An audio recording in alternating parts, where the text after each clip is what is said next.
Fellow loved ones, hey, I've been on my spiritual path since I was born, as everybody else. However, I did not know that I was on a spiritual path until way into adult life. No one told me, and did I ever know? All the things that will come along with it. It's all very fun, exciting, a little bit of scary, a little bit, that's interesting, and like, oh, wonder if anybody else is experiencing this. And sometimes you might feel like you're alone in this, especially if no one else around you, like in your family and friend group, are experiencing these things, or maybe they're not on their spiritual path either. Now, I always knew something was up ever since I was a little girl.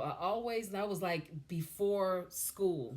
I knew something was up, but I didn't know what it was. And I was like, sort of like pick up on things throughout my life as a young adult and just going, but never in a million years did I feel or know that I would be right here, right now, in this space, talking to you about what I'm about to talk to you about.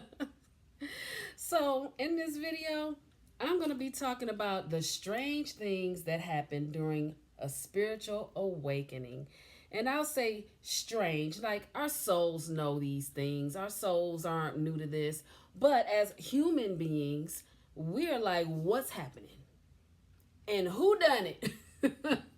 So, without further ado, I'm just going to share with you a lot of the things that I've experienced myself, and it's still unfolding. And I know a lot of you have experienced various things. Definitely put in the comments the weird things that have happened with you. And when I say weird, I mean weird and mainstream. Like everyone else isn't experiencing this, and you didn't know that this was a thing until you started waking up into who you really are. All right, so let's get into it. Strange things that happen during your spiritual awakening. Your psychic abilities start to come online. When we're born, we have those things. Our things are already online, but when you're growing up, sometimes depending on the home you were in, or the environment, you might have been afraid to express things that you heard or saw, or maybe you were punished and told, don't ever do that again. Don't tell anyone that this happened, because people would think you were crazy. Or you might have just thought, this is weird. Nobody else is talking about this. I'm not going to do it. And then you shut it off and you forget about it. You go on about your life and you forget about the whole thing. You might have been made fun of. It could be any of those things. And so a lot of us will just, or you think everybody else is doing it, but you don't, so you don't think it's a big deal, and you sort of just put it off, dismiss it and keep it going. So I do have a playlist about 13 of the psychic abilities. So you want to check that out to see if any of this stuff sort of resonates with you. You might start seeing things that you didn't see before, or you might see more of things. You might start hearing things. It could be things or people. You might hear like radios in other dimensions, like some talking. You might start smelling different smells, aromas, fragrances, odors, tasting. You might have different tastes in your mouth when something is about to happen. You kind of intuitively know what it is based on what you're tasting. You start knowing things, feeling various energies, and some of this stuff has probably already been happening, but you didn't know what it was, which is kind of what was going on with me. Some things were happening, but I just figured, oh, whatever, happens to everybody, no big deal. So you might start feeling various energies like the presence of benevolent beings. You might be able to see them. You might be able to feel other people's energies. You may be able to hear people's thoughts. Like there is an infinite amount of things that it could be. Like I knew someone who could tell that a person was pregnant and could tell what they were going to have. They could be at the grocery store and then they would just know, things like that, or they might be able to tell, oh, this lady's husband is not being really faithful, things like that. Now, do I want to know those things? I don't want to know those things, because if it's not going to be helpful, and you can really guide yourself with that, but that's a whole other topic, okay? The next thing, involuntary movements like swaying back and forth, swirling, dancing. You might even be doing like mudras or things that you're not consciously trying to do, but it's like your higher self is coming online and you're speaking a language that we don't understand as humans, but your soul completely understands on some level, on various levels, even. For me, the swaying when the angels come in, I'll move back and forth. When more than just angels, but like my higher team of light, the whole team, I'll sway a little bit, and sometimes they'll like come into the videos, and they'll start moving. Ascended masters, like literally, and then the latest thing I have to tell you that next. Wait a minute, but literally I could be out in public, and I'll just move a little bit back and forth like I'm moving now. So it's like and they're all here, they're always here, but this is just an example. You may have swirling, your arms might start doing things. Sometimes I'll do like a what I call a sign language. Like if I'm asking a question, instead of necessarily, instead of hearing the response in my mind's ears or seeing it in my mind's eye, my body will start pointing to something or like turning pages of a book. I'm like, what chapter is X, Y, and Z in? What is it? And then my hands will start turning the pages. Or my hands might gesture, hey, you need to open a book, get a book. Or my body will turn in a certain direction, like, look at this. It's really fantastic. I love it. It's fascinating. It's fun. It's whimsical. It's magical. And some people might be a little concerned and nervous about this. But what I said about this, I'm like, I'm always speaking to the highest power, the highest truth and wisdom. And as long as the highest truth and wisdom is surrounding me, which I insist upon, then there's nothing to be afraid of. I can trust and know it, okay? And then also, I also know this, and some people don't realize that you are source personified. You are that higher intelligence personified. You were created in that image. You're in a human body, but you're also living this life that the source, the intelligence, God, is living this life through you, through your lens. Okay, so you're co-creating with the higher power. And so you can always trust in that. And if it doesn't feel good, then stop. If it feels good, then know and trust it. If you have questions and it doesn't feel good, and you just kind of don't know what to think, then you just sit and wait, ask questions, and just ask to be covered. Know that it's done, because that benevolent energy is right there next to you. Just like I'm talking to you here, they're closer than me. Like they're next to you, probably in your lap. They're within you. The wind beneath your wings, the life force vitality that animates your physical body. Lots of folks don't realize that. I don't know what they think it is, but they don't realize that. You might start speaking light language, or ethereal singing involuntarily. One moment you don't know how to sing a lick. You can't sing on key. Next thing you know, you're singing these beautiful melodic, like sounds, ethereal sounds. It's a light language. It's an activation for healing. Okay, so if that's something that's happening to you and you don't know what it is, you can sit in contemplation with yourself. Talk to yourself and just say, if I want to do healing for myself, for example, if I want to heal my heart, what does that frequency sound like? And then you'll start to, the frequency will come out and you'll know. So whenever you want to do some sort of a healing, you just automatically, I want to do healing frequency for the heart, healing frequency for pain in the left knee, healing frequency for the soul star chakra or the root chakra, whatever it is. I mean, it's up to you to play with that and explore that part of yourself. Okay.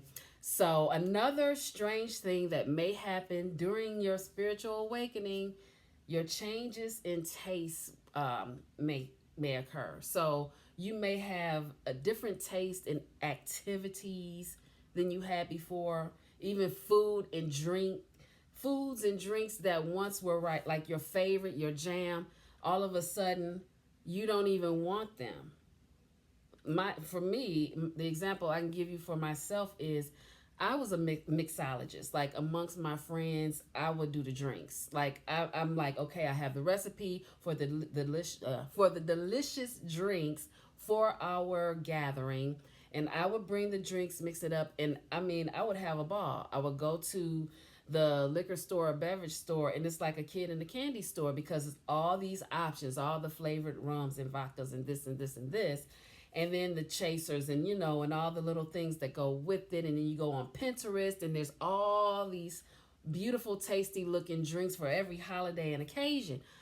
I was like for it. I was like, I enjoyed my drinks with dinner and lunch. I just had fun. It was fun. It was tasty while I was cooking some wine and, blah, blah, blah, or my gin and tonic, all the things. And then one day, out of the blue, out of the blue, I didn't, because I always had something here at home. Out of the blue, I just stopped going to get it.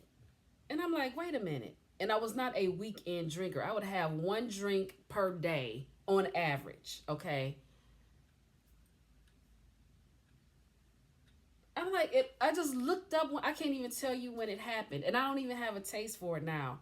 The most I'll drink now is like, what is it? A Prosecco or another white wine. And I wasn't drinking white wines. I would drink champagne on occasion.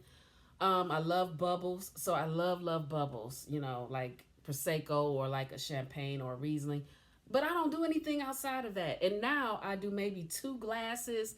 Like every blue moon. I shouldn't say blue moon because I have maybe 2 glasses, like 4 glasses a week total. That's nothing compared to what I was having before. I was having a good time. But out of the blue, I just stopped resonating with the hard liquors. So different foods, even I would always have a taste for chicken wings. Now it's like, okay, it's weird. It is so weird and strange. But when you are on a spiritual path, a spiritual awakening, some people feel like, well, wow, I'm spiritual, but I'm still eating this food, drinking this alcohol, smoking, or watching these things on TV. Here's the thing: the deeper you go in, the more those things will fall off. It's not something that you need to force. You just allow. This is supposed to be fun. You don't have to beat yourself up about the things. You just allow things to flow. And as time goes on, things will start to fall off that is no longer in resonance with your highest good and the path that you're taking. Because, truth be told, alcohol was originally meant to be a plant medicine. So you could still have like a little shot of a specific type of alcohol and have plant medicine work with the plant of that. Okay. It's with anything else. But then, humans, we were like, yay, alcohol, it feels good. Let's abuse it. Even if it's a 1 drink or 2 drinks, really it was only intended to be just a little bit so that you can sit with the plant and meditate and learn more about who you are and all the other things, right? So don't beat yourself up because it's all gradual. I mean, think about it. It's like when you're in school.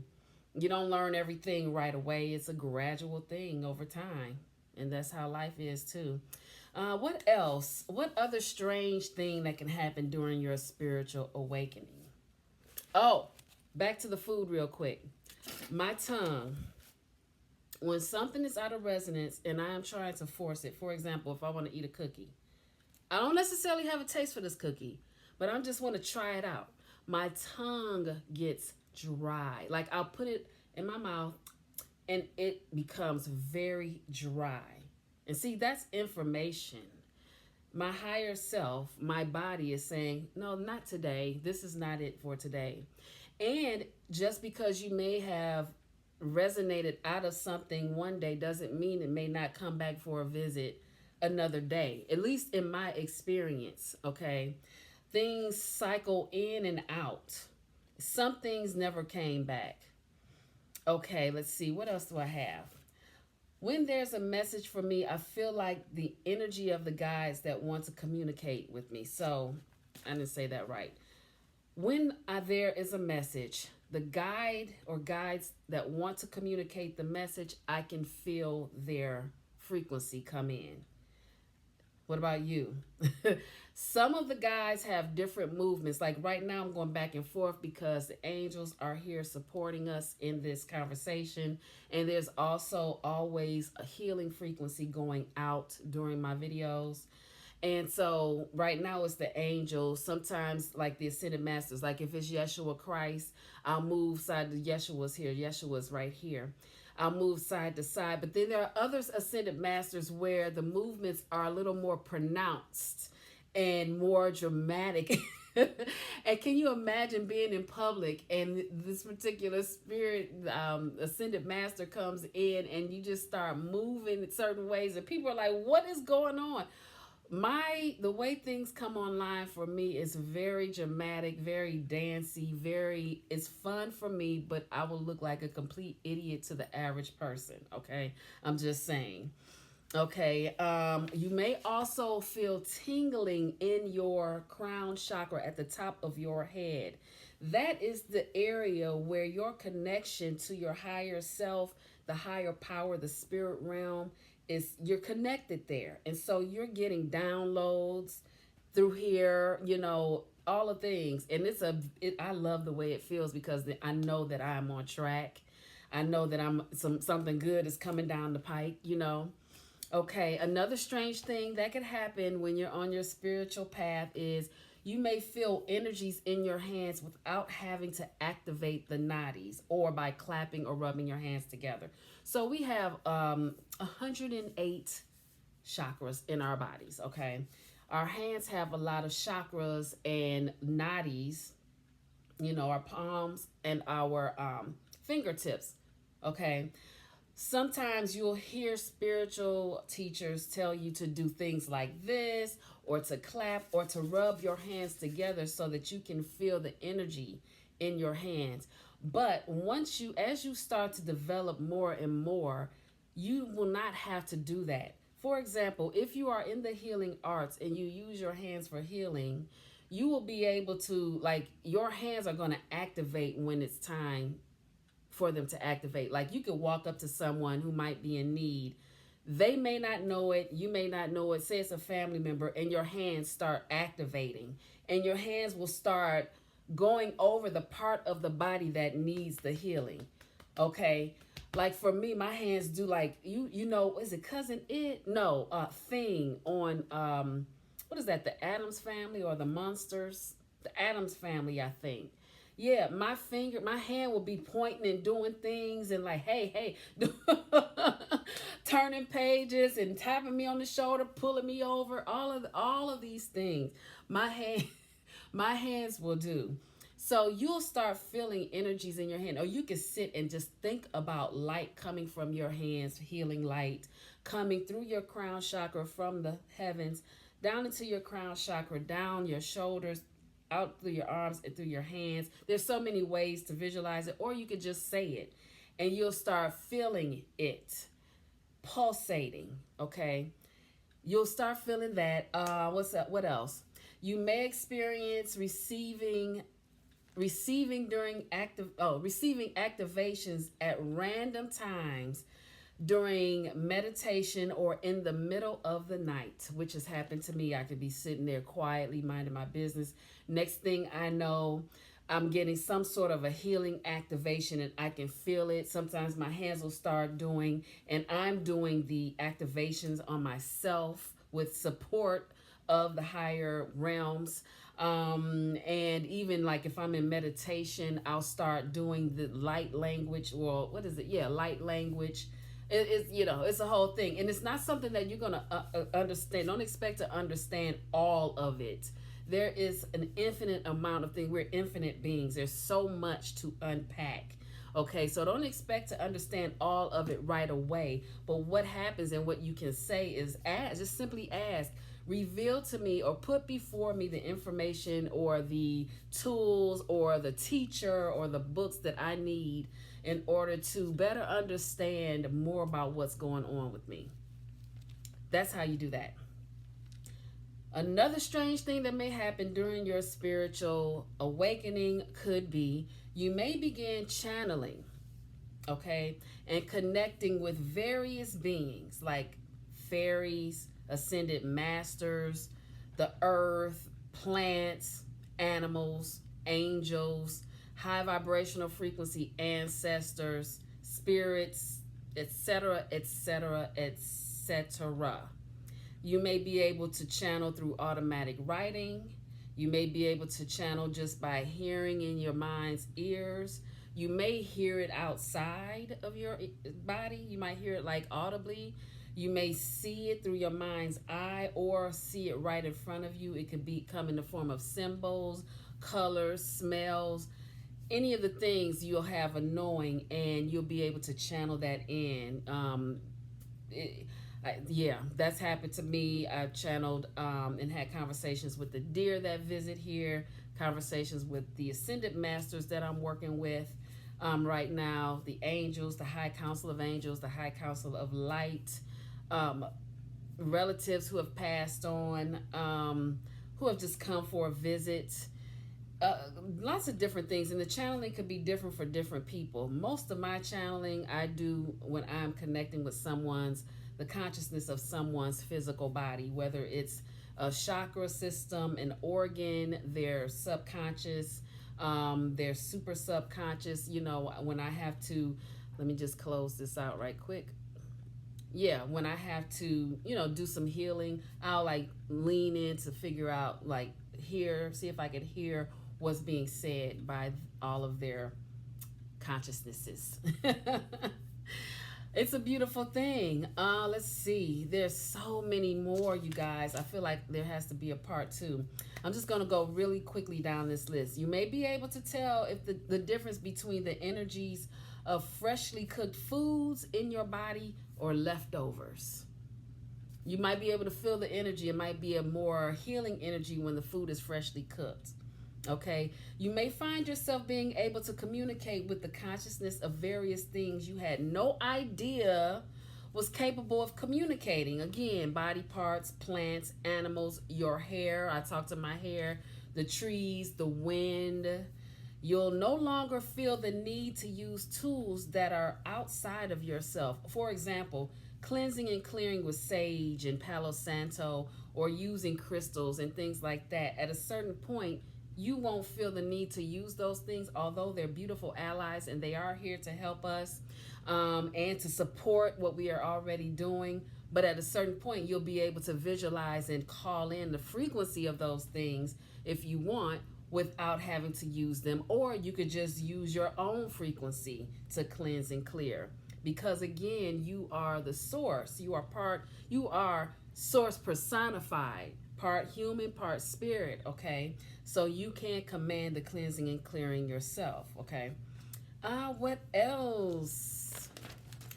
Oh my goodness, I got through the list, you guys. Please, please, please share what has been going on with you, because we all want to know what crazy, wild, strange, fun, and exciting things have been happening to you as you've been on your spiritual awakening journey. It is wild out here, you guys, and it is so fun. Oh my gosh. I'm excited to be here with you. I'm excited to be collaborating and co-creating with you in this lifetime. All right, guys, until the next one, live simply and be kind.